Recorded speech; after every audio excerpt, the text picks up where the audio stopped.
Welcome to another edition of Action 14. Yes, it's a little breezy here. We're coming to you from the Depot. It's a great night to be at the Depot, and the Depot Supper Club, they housed us last year doing it. It's always great to try one outside. So if you want yours outside, call Gary Kaiser. He's the one to ask, okay? I'm Donna Hahn. Welcome to the show. Thank you, Mike. I want to start out by saying congratulations on another jazz crawl. It was a great night for me. I had my supper down at the Arts Center, saw some great artworks, and then made it to 4 other venues before the night was done, and I had an excellent time. I hope it was good for the arts. We're very happy to hear that.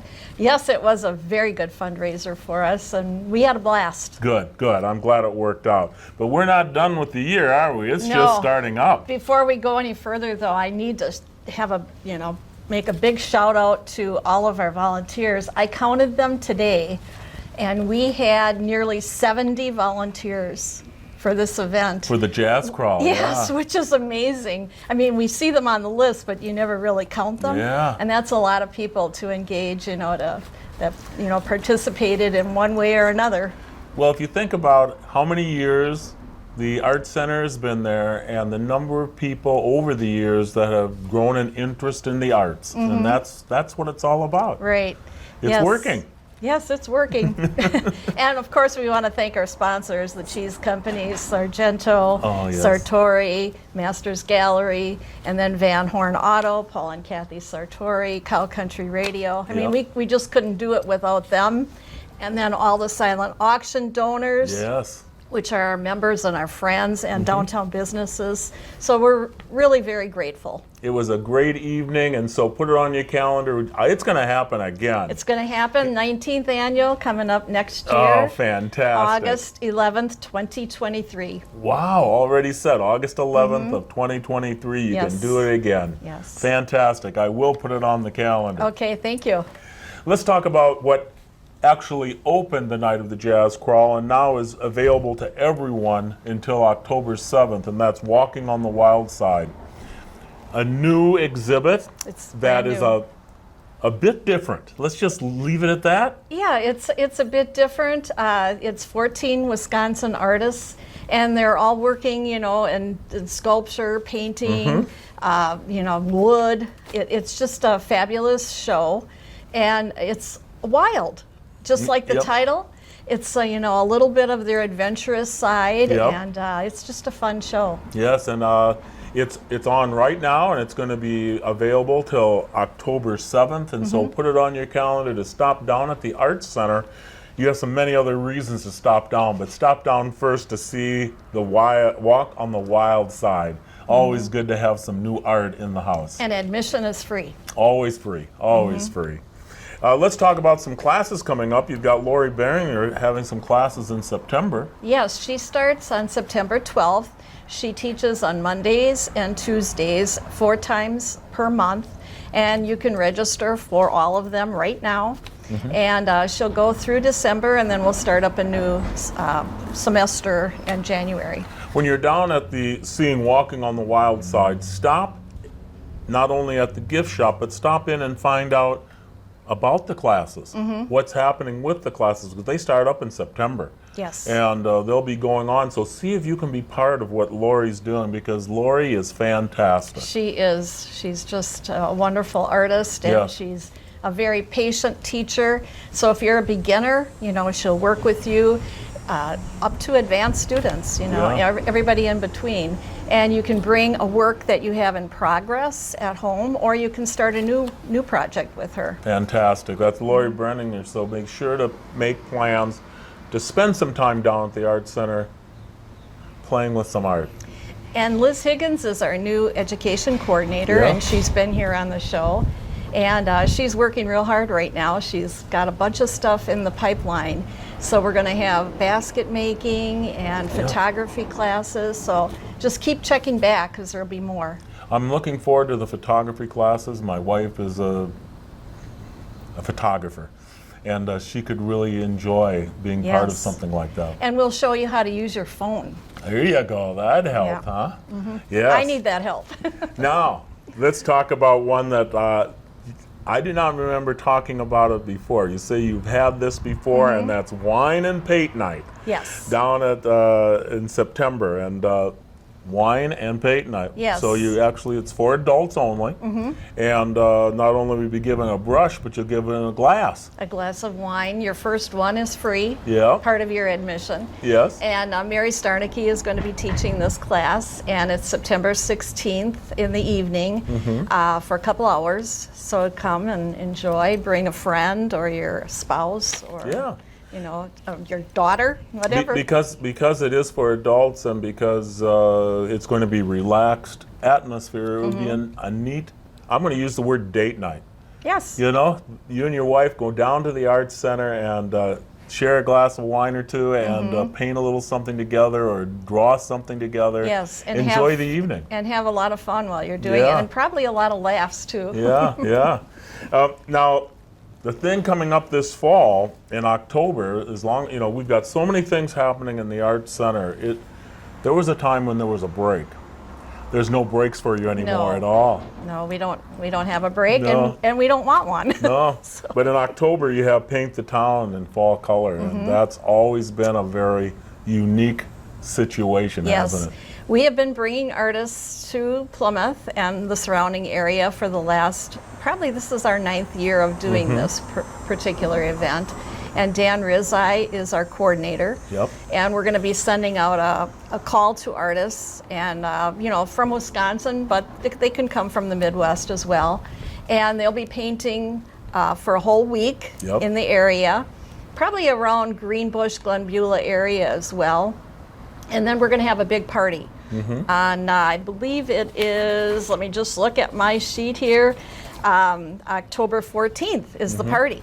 So then you can come to the gallery and look at all the artwork and place your bid on your favorite piece. Right. And then after that, the show will remain on the wall up until about November 18th, I believe.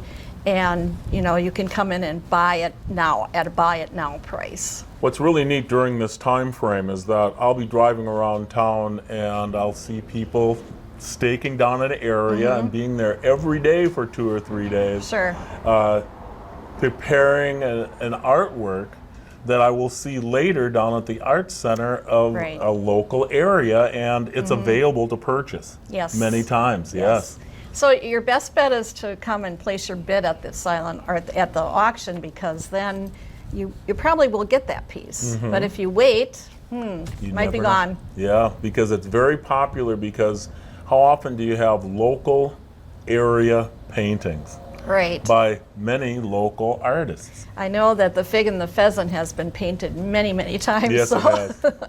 Yes, yeah, it has. we have some beautiful sites right here in Plymouth and the area. But you have opened it up so people can be in Glenbeulah, they can be out in the countryside, et cetera, et cetera. Dan always plans an area, and then he'll have a special paint out for the weekend. So then you'll be able to go to a special spot and all the artists gather. And then he has, also for the artists, he has a couple parties during the event, and they'll have wine and cheese at 2 or 3 of the local establishments. It has worked out for many years, the last 9 years, let's say, that the art that is hung from this is some of the most popular for your venue. Oh yeah, absolutely. People love to have a local scene on their wall to show their friends. Right. Right. Share as a family heirloom. That's right. Now we also have, we're going to go one step further yet, because it's membership, time to talk to our membership about having some art in the show. This is their opportunity as a current member of the Arts Center to display one piece of art, and we have a form called a prospectus. And we just need that filled out now, and we need that returned by October 21st, and that guarantees that you're in the show. And so, as long as you're a member. As long as you're a member, yes. Or you can become a member now. That's what I'm going with, is that if you are an artist, you have some art you'd like to, a piece of art you would like to show, or you're just thinking through this, become a member of the Plymouth Arts Center, and then you've got it. That's right. You actually can put a piece of your art, and it can be photography, it can be, it's not Sculpture. watercolor, it's not just oil. Right. It's any of that. Sure. Any of that. Now, we have so many things happening at the Art Center. Did you really believe all of this would grow like this over the course of how many years now have it been? Well, next year will be our 30th Yes. membership year. So we're going to celebrate all year long Isn't again. that something? Yeah, When you think about, I think we were just talking about 25 years, so 5 years have flown by. well, we've had so much fun talking about the art, and to take what was a car dealership and make it into a beautiful art center that not only you put the great art on the wall, but you have beautiful people that come in, and then you have the music that happens. Right. It is full, the word arts. Yes. An S at the end, all the arts of the world. And we appreciate the talent that is right here in our community. You know, it's just, it amazes us, but not, it doesn't surprise us, you know, because there's just so many wonderful artists living right here in Plymouth. Yep. So mark your calendars now. Let's talk one more time. Walking on the Wild Side is an exhibit you're having right now. It's happening until October 7th. Come down to the Arts Center and see the new exhibit. While you're there, talk about the classes coming up that Lori's teaching every month. She's starting in September, starting to teach classes. Right. And then also, just talk about this autumn wine and paint night. Ask a couple questions. I think there's more to it. There's a lot of action happens when you have an art, paint, and wine night. You're not painting with wine, but you kind of are painting with wine. Well, you're going to create an autumn sunflower scene. That's so, right. You know, I think that fits the season quite nicely. And then while you're at it, mark on your calendar the October reception for the Paint the Town. And then, of course, holiday membership. Become a member of the Arts Center and be able to show what you are doing to everyone in the area. So the party for the holiday membership show is the first Friday in December. So the show will open quietly the day of the Christmas parade. That's right. So if you want to take a peek, you can right. come in during the day or during the Christmas parade and take a look, and then come back and enjoy the festivities on the first Friday in December. Here it is, the 80 degrees at the depot I know. outside in It's the breeze. beautiful. And you're talking December. I know. Everything happening in the arts. That's right. Well, thank you so much for being on. Thank you for coming to the depot. And we'll talk next month about more happening with the wine and paint night, also more of Lori's classes, okay? Absolutely. Thank you again. And thanks for having us. When we come back, I've got a new guy on the house here. Tim will be showing up. We'll talk to Tim about everything in Port Washington, maybe. Come back. You're watching Action 14.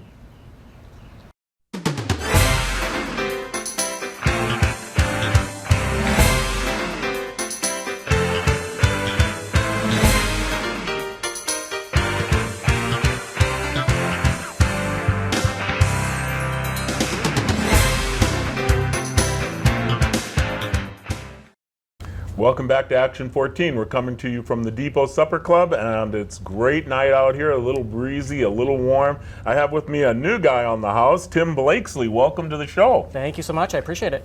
Actually, welcome to Plymouth. Yes. Yes. Yeah, I've been here about 2.5 weeks now, going on the third week. Yep.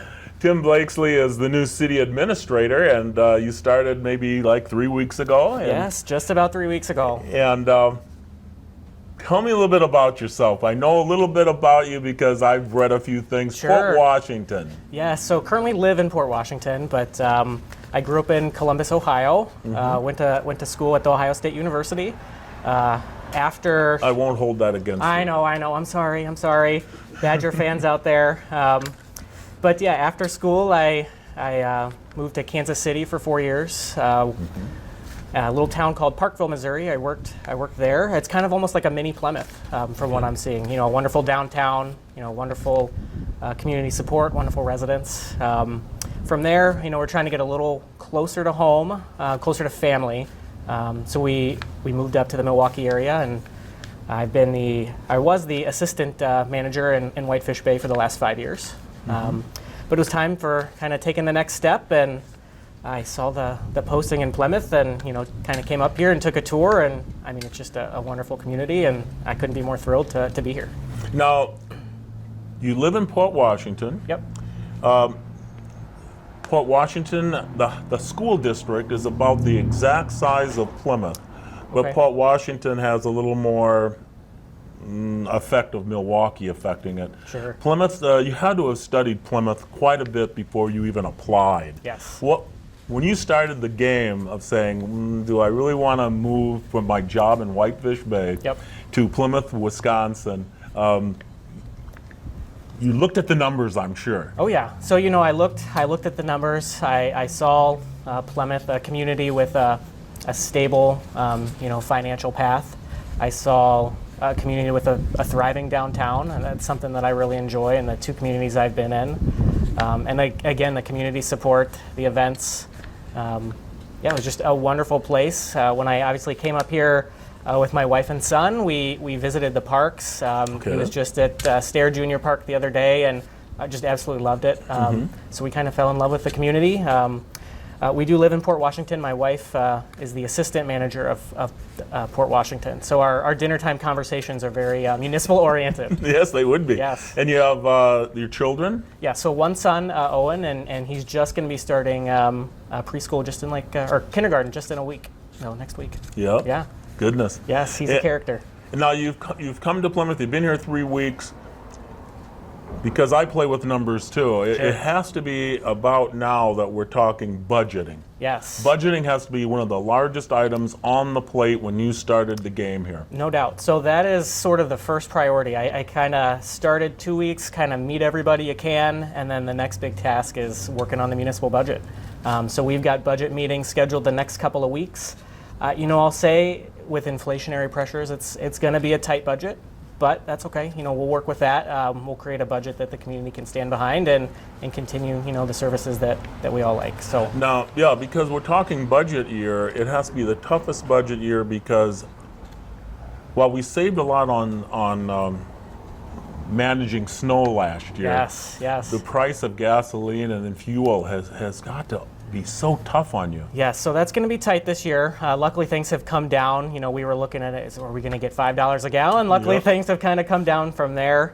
But we'll kind of see how we're doing. Obviously, the lack of snow last year helped with the plow driving, not as much. But overall, I think Plymouth is still in good financial shape. We'll be able to come up with a great budget and still do a number of capital projects. Were you able to do a tour of the city? Were you able to get somebody other than the mayor to show you everything? Yes. So Sorry. Oh no. So I've actually had a number of tours. So Good. Kathy Austin, who served as the interim administrator and is the public works director, kind of gave me a municipal tour.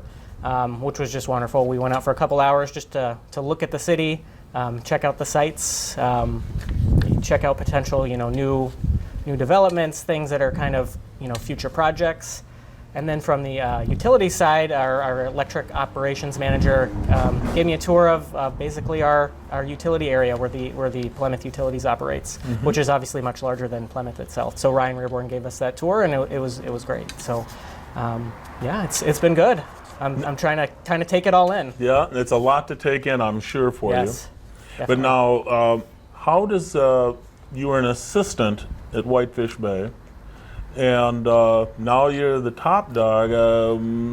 More to cover? Yeah, I'd say a little more to cover. I think the position here in Plymouth is a working manager. It's not one where you're going to be, delegating all your tasks. If you've got something you need to solve, you're going to be kind of hands in, jumping in and getting it done. So that's kind of what I love to do. I like something new every day, and I'd say in municipal government, that's what you got. You never know when someone calls what's going to happen. So Tell us a little bit more about what you believe the position will require of you. Sure, I think it's a position in which you're trying to really figure out what is best for the community, what the best direction of the community is, and provide guidance to council. So obviously the council and mayor are making sort of the long-term policy goals, but your job as manager is to implement those goals. So one thing we're working on right now is the 20-year comprehensive plan update. So that will be, it was just at a public hearing at the last Plan Commission meeting, but that's going to be again up for review at the next Plan Commission meeting in October. So we're taking kind of a deep dive into that since I had just got started with this project. It's already been underway, but then, yeah, we're going to be rolling that out. Obviously, I encourage everyone to take a look. It's on the website. Take a look at the comprehensive plan. Let us know if you have questions. But yeah, they'll be back before Plan Commission in October, and then it will go to the council for review. But that really sets the sort of the tone for Plymouth for the next 20 years. So it's a great document. You have to look at the fact that we believe that Plymouth will grow. Yes. And where is it going to grow, and what direction is it going to grow? I have my own belief that if I were to head out 67, I would see some growth happening there. Sure. Yeah. So I'll be honest. This is one of those questions that I'm going to need to do a lot of listening and learning on. So as I kind of learn about potential future developments, the new growth that's highlighted in the comprehensive plan, the need for new housing, to support all of the business here in Plymouth. So I'll be learning a lot more about that, as I dig in and learn more about the community. And you've met the mayor way too many times, I'm sure. Oh no. And the mayor and I go back way too many years. Sure. And but he was very pleased to have you step in and talk to me about a few things, and or he wanted the night off. Let's just go with maybe that. It was the night off. No, I really enjoyed kind of just stepping in, and this is kind of a fun time to do something a little bit different again, something different every day. Working with the mayor and council has been great. They're very supportive of the community. They have the community's best interests at heart, and I think that's the same way with city staff. I think moving forward, we got a great group. You've been to one council meeting? One council meeting so far, and Plan Commission, and I think Room Tax Commission. So It's been good. So you're introduced to everybody. You've got to kind of memorize a few names and. Yes, names is going to be good. I'm working on that. I think I got most of them down. One of the things I'm trying to do as the new manager coming in is meet with every staff member, full-time staff member, and just put a face with a name, spend 5 minutes, see what's going on in their mind with Plymouth. And a lot of times you chat with staff, and they may have a great idea that they didn't tell anybody else. So that's going with there. And again, names that's going to be good, but a couple weeks later, I'll have them all down. And be sure to give me a call, because I can give you a tour of the school district. Perfect. Yeah. You need to find out that No doubt. we have a fantastic school district that I'm very proud of and have been working with for well over 40 years. Wow, that's and great. have enjoyed my time here as a teacher and as a techie, and For sure. And I would love to show you what's happening. Yeah, that'd be wonderful. I can't wait. And we do have some great things happening. Football game is tomorrow night. We're already starting the football season, Yes, believe it or not. can't wait. We have, and to show you about the backing of our community, we have a turf field that's going to be used for the first time, I hope, next week. Okay, And the turf field, zero tax dollars. that's great. We have that Just kind of support. All donations? Yep. Wonderful. That's great. And that's something that we're very proud of. That's great. Yes. Well, I want to welcome you to Plymouth. I hope it works out great for you. Thank you. I appreciate it. And I want you and your wife and child to come up here and visit more often. Oh, we will. Don't worry. Yeah. Visit our parks and Yes. Enjoy Plymouth and what we have to offer. Perfect. I appreciate it. Thank you so you. much. Yes. Be sure to see Tim when you can. He's here every day during the week, so make a phone call to the city and find out how you can talk to Tim about what you need and what you want in Plymouth. Sounds good. All right, Yep. thank you again. Thank you. Appreciate it. When we come back, I've got Dan Mella on the hook here. He's going to be talking to me about the school year beginning, so stay right with us. You're watching Action 14.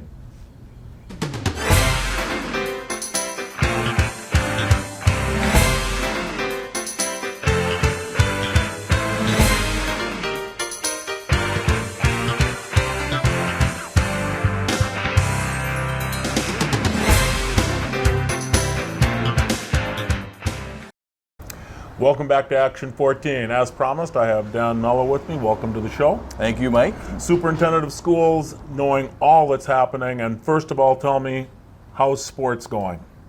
All the sports of fall have started. So Yep. right now we've got everybody's, probably about half of the kids at the high school who will be there in fall Yep. are already at high school.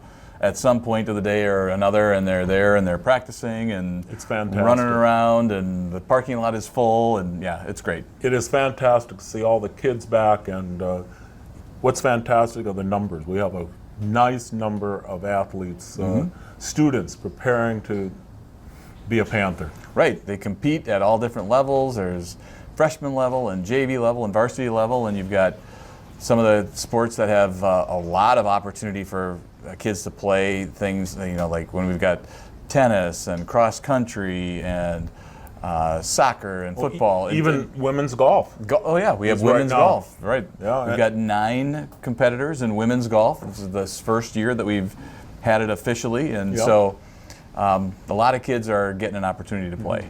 Yep. And some of them are going to play on some new turf, because I'm telling you, the Finke Field looks fantastic. It does. Finke Field looks different. Yes. There's no doubt about that. It's almost ready to go, and so again, shout out to our sponsors in the city. We've got some major sponsors and some smaller sponsors, but all of them will be listed on the entryway in with some signage, and a couple of major sponsors will actually have their logos on the field. We'll kind of wait. We're having an open house. We're tentatively looking at in October to have the big open house and have people in, and some of the CEOs from those places come in with us. But yeah, the turf is down and it's tacked in, and it's all the hash marks are being sewn in. Interesting thing about turf, when you look at turf on TV, all the hash marks, all the numbers, any signage, any team logos, as turf comes in, it's all green. And what the turf company does is they roll it out, they tack it in, they glue it together, and then they sew out every little hash. They cut a little slice and they put in a hash, they sew that in, and then they fill it with the sand and the infill and the rubber particles and all that. So there's a lot of sewing that's involved in putting in turf. And that's what's going on right now, because Right. the turf has been down for a bit of time, but now we're waiting on getting all of that signage in. Right. The numbers are supposed to be here on Sunday, and then the team that does it, it's interesting, it's a team there's 3 gentlemen from California, there's 2 from Oregon, there's 1 from Indiana. The youngest guy who has to pull the big adhesive strip across the entire field, he's from Indiana. Okay. So I had a chance to meet all those guys, and it's hard work, but when they get into the sewing phase, then it's kind of pretty intricate, detailed work, because the hashes need to be in the right location, and they got to sew them in so nothing looks out of whack, and it's a really interesting process. But yeah, it should be ready for next week. Friday will be the inaugural game on the turf, and it will be a football game, unless it's ready by Thursday, and then the inaugural game will be either JV or varsity soccer game. Okay. Because the field will now host the soccer team as well, and the soccer group is really excited about that too, because we've had a couple of really bad springs for the girls, and although our field our soccer facility is really great, if there's snow on it and if it's freezing cold, the grass doesn't grow. And our soccer kids are usually really skilled, and so when it's all lumpy, there's a lot of luck that gets into a game that they don't like to have. So the turf will be part of the solution to that too, because our skilled players won't have to worry about the ball bouncing off on some hummock that's grown up, and the rest of it is dirt. So yeah, and so a couple, we'll get some soccer games under the lights, and that'll be cool. And so there's a lot of kind of buzz about that, and it's really a pretty looking facility too. But let's also mention one more time, this was zero taxpayer dollars. Correct. We were doing a project, and our track needed to be replaced because the rubberized surface that you run on was shot, and we had some drainage issues for multiple years. There was a couple of drain tiles that went across the old field that were not functioning properly, and so we needed to dig those up. So we had to do some groundwork and replace the track, and so we were going to invest $300,000 to $400,000 as a district to do that anyway.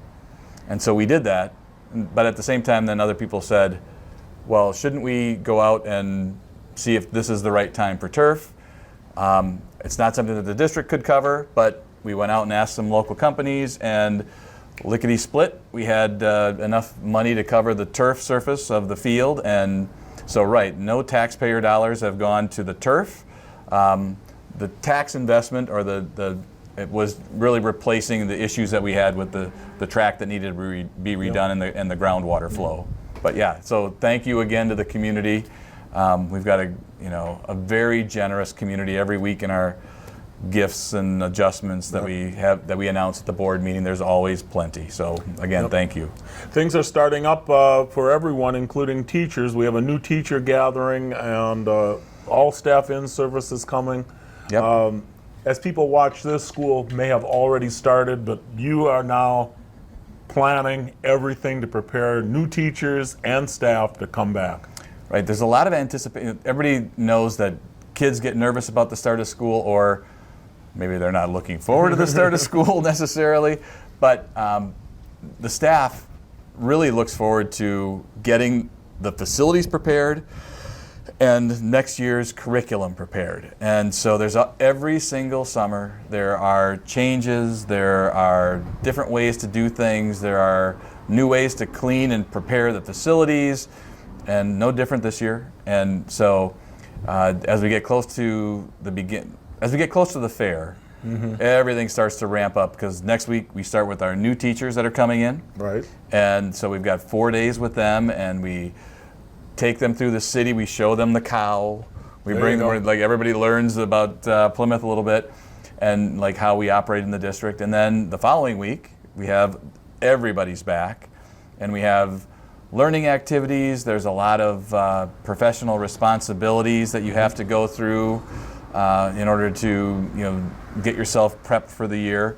And then we always try to have some activities where we get the staff together, the entire staff together, as many people as can be there, and just kind of be together and maybe have some food and play some bag toss, all those types of things. So that'll be part of next year. And now that we've got the turf, we don't have to worry about getting muddy if we're out there playing bean bags. And so there you go. We should be good to go for that too. Yep. Tell me about the community survey. I know it was brought up at the last school board meeting.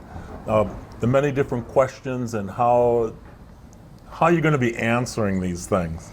Right. There's been ever since COVID started, I would say, there's been a push there's been some disagreement about how things should be done, and should you follow the CDC guidance, should you not?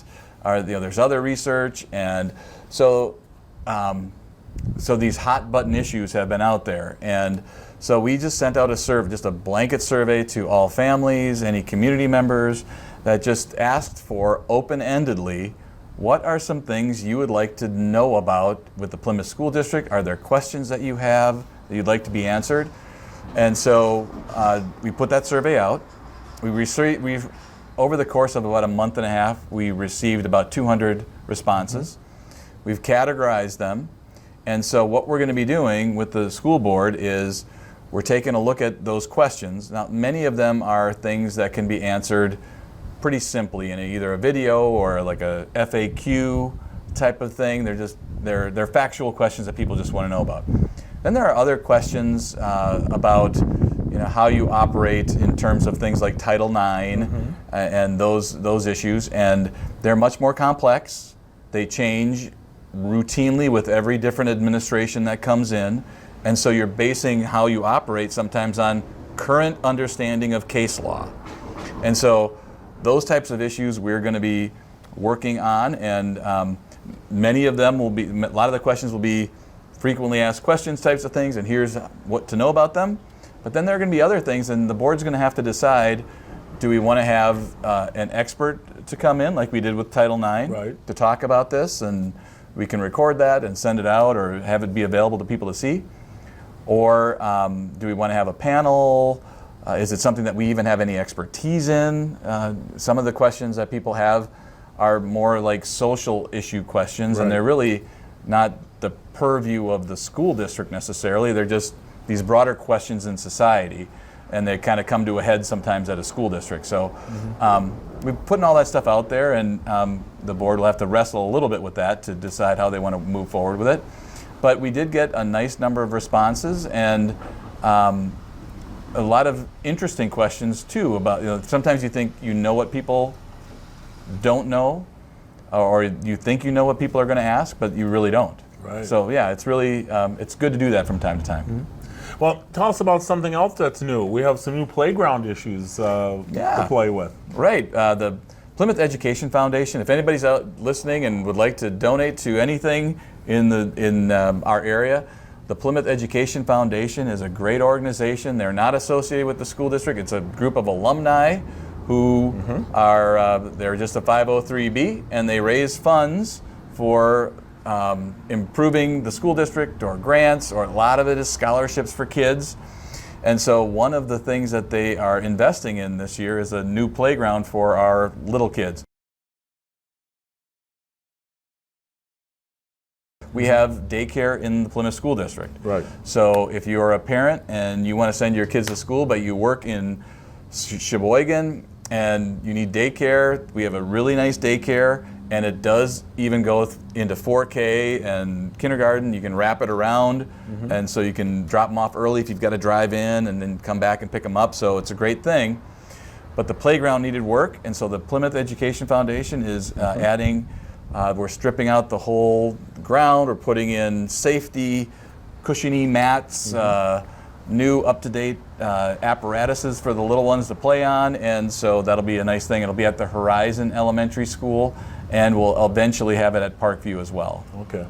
All because we have alumni that care. Exactly. Yeah, we have a great organization, and they have they do a fundraiser every year. They vary it, but there's a lot of interest, and a lot of people add money into it. So again, thank you. Let's talk about one of the problems, and one of the problems that's nationwide actually is the fact that we have a shortage of teachers. Yep, we certainly do. We've been fairly successful in navigating that. However, just as an example, in 15 years ago, if we had a Phi-Ed opening, we had a couple of Phi-Ed openings this summer. People moved and went off and did some different things. A couple of Phi-Ed openings. We had 3 applicants and 2 applicants for those openings. In the past, 15 years ago, we would have had hundreds. Yes.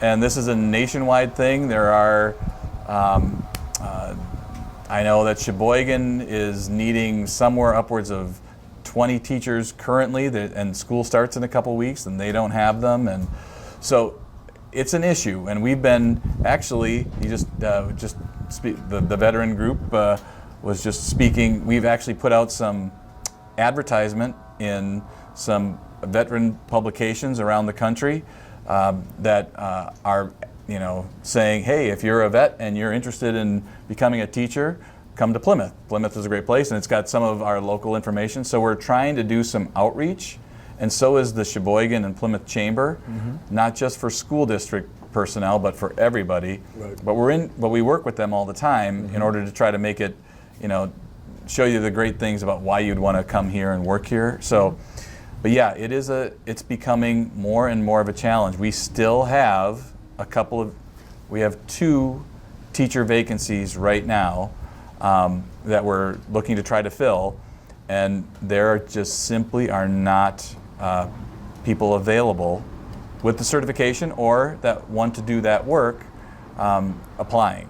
And so it can become an issue, because if you don't have a teacher for kids in a classroom, or for kids in a subject area, that's people missing out on opportunities. Right. And so that is something that all of us should be concerned about. And so if I could say that if you have a college degree, you can get a temporary license possibly if you're interested in being a staff member. That is correct. The rules on licensure have been loosened. I don't know if that's a good thing or a bad thing, because sometimes it's like, well, if anybody can do this job, how difficult, how prestigious is it? But, at the same time, you need people, And so I'm not sure if it's going to create the impetus that you need, but you can Yes. with a degree. And at the same time, though, we have staff members that will assist you. Yeah. And we have administrators that will assist you in learning what has to happen and helping you be involved. Right. It is a scary situation to know that school starts up on the 6th of September, and we do have 2 openings that we really would like to fill Right. quickly. Right. Yeah, and so we're working on it, and I'm confident we will this year. Looking into the future, the crystal ball in the future, I'm not confident that we will be able to. And so that's something that, it's going to take, it's more than a Plymouth issue, it's a national issue. And so people need to be engaged in that. Well, I certainly want to thank you for being on here. I want to thank you for the wrestling shirt. I wore this just for Mike. Yep. Thank you again. You're welcome. And I want to thank the Depot Supper Club for hosting tonight's activity. Again, if you would like us to be at your place and do one there, get a hold of Gary Kaiser. He's the guy to talk to see if he wants to go out and film at another location. But I certainly want to thank you for being on. Thanks for having me. I want to thank everyone for being part of what's happening in the Plymouth School District and the City of Plymouth. Thank you again. We'll see you next time. Bye-bye.